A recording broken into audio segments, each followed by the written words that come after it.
नमस्ते दोस्तों, उम्मीद करता हूँ कि आप सब ठीक होंगे। और आज हम बात करने वाले हैं बेहया बुक के बारे में, जिसको लिखा है विनीता अस्थाना ने, जो पत्रकार और अध्यापिका भी रह चुकी है। उन्होंने कई नामी संस्थाओं में काम भी किया है और इस किताब को प्रकाशित किया है हिंदू युग्म प्रकाशन ने, जो कि फेमस है अपनी अलग अलग प्रकार की किताबों को प्रकाशित करने के लिए। बेहया कौन होती है? बेहया मतलब क्या होता है बेहया? सो बेसिकली बेहया एक फारसी शब्द है जिसका मतलब होता है दुष्ट या तो अश्लील स्त्री जिसमें हया या तो शर्म ना हो। तो देखने जाए तो वैसे में हमारे समाज में भी बहुत सारे बेहया मिल जाएंगी, पर क्या पता असल में वो बेहया ना भी।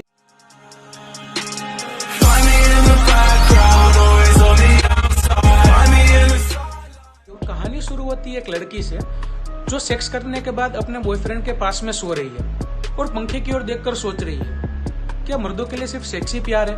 नहीं। अगर नहीं तो क्यों ना हम पार्क में एक दूसरे का हाथ पकड़कर घूमने को भी तो प्यार बोल सकते हैं। वो लड़की जिस कंपनी में काम करती है वहाँ की हेड है सिया, जो फेमस है अपने रूप से मर्दों को अपने वश में करने के लिए, जबकि वो बात गलत है। शुरुआत में यश और सिया की स्टोरी दिखाई गई है। यश, जो कि सिया का पति है, वो टॉप बिजनेसमैन में से एक है। लव मैरिज के बाद कठिन हालातों में भी दोनों ने एक दूसरे का साथ देकर बहुत ही कम समय में समाज में अपना एक स्थान बना लिया है। दिखने में तो ये जोड़ी अनब्रेकेबल है, पर असल में समाज ने इन दोनों के बीच एक जहर घोल दिया है, जिसने इनकी 13 साल की शादीशुदा जिंदगी को उजाड़ के रख दिया है। उनके 2 बच्चे भी हैं, पर सिया को देखकर कोई ये नहीं बोल सकता कि वो 2 बच्चों की माँ है। सिया के सक्सेसफुल और खूबसूरत होने की वजह से समाज के कुछ तत्वों का ये मानना था कि कोई लड़की या तो औरत जो खूबसूरत है और सक्सेसफुल है तो उसका मतलब ये है कि उसने कोई ना कोई कॉम्प्रोमाइज किया होगा। और इसी जहर की वजह से यश और सिया एक दूसरे से दूर होते जा रहे थे। और बात करें समाज की, तो सिया को बदनाम करने में सिर्फ मर्दों का ही नहीं, पर उसकी कंपनी की कुछ औरतों का भी हाथ था, जो अगर अपनी लकीर लंबी ना खींच सको तो दूसरों की लकीर मिटा दो, कि जिससे तुम्हारी लकीर लंबी दिखे उसमें मानती थी।